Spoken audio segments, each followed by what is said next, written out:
En effet, depuis très longtemps, nous suivons effectivement une cellule dans un pays voisin qui est dirigée par des services de renseignement occidentaux, dirigés principalement contre notre pays.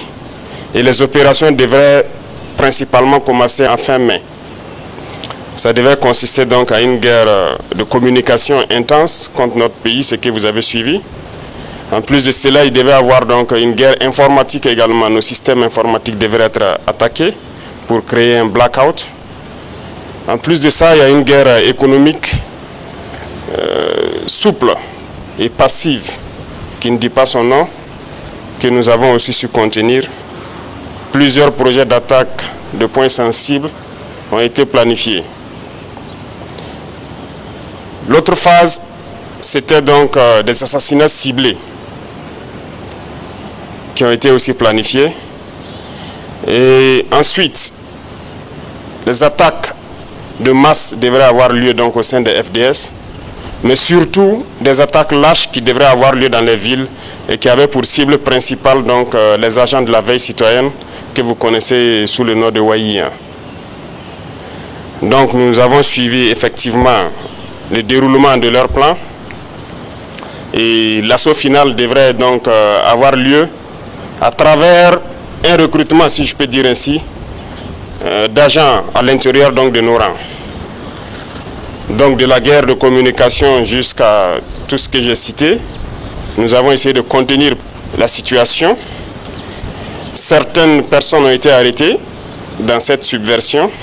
Dans les projets d'attaque, environ une dizaine, malheureusement, de personnels FDS qui ont été arrêtés avec des complicités avérées en lien avec les terroristes, qui sont différents de ceux qui sont dans la subversion. Donc ces personnels étaient en lien avec les terroristes, les donnaient les informations nécessaires pour mener des attaques. C'est malheureux que ce soit des Burkinabés et encore des personnels de FDS, mais c'est le cas.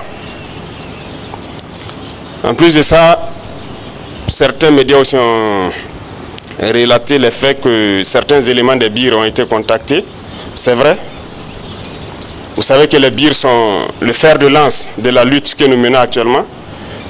Tous ceux qui ont été approchés nous ont rendu compte et nous suivons la situation.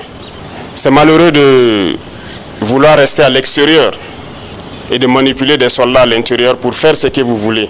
C'est insulter l'intelligence de nos soldats et tout le monde l'a compris. Je pense que ces officiers qui manipulent sont tous à l'extérieur et ils continuent de leur travail depuis l'extérieur. Ce n'est pas honorable pour un officier d'agir ainsi. Je pense que pour plus de dignité, ce serait bien qu'ils rentrent et qu'ils mènent eux-mêmes leur projet. Et nous les attendons. C'est pour vous dire que nous suivons la situation et nous allons continuer de sévir et d'agir pour toujours maintenir le cap que nous avons donc pris. Parce que c'est une lutte de longue haleine. Ce sont des événements qui ne vont pas manquer. Nous dérangeons beaucoup de gens, nous savons. L'indépendance, comme je vous l'ai dit, ça s'arrache. Donc, ces projets de déstabilisation vont toujours continuer à exister. Mais nous nous battrons contre cela. Parce qu'une révolution, ça se combat toujours. Mais une révolution aussi, il y a des gardiens qui maintiennent la révolution et vous en faites partie. Il y a des gens qui n'ont pas été arrêtés jusque-là, qui pensent avoir eu la chance. Non, ils n'ont pas de chance.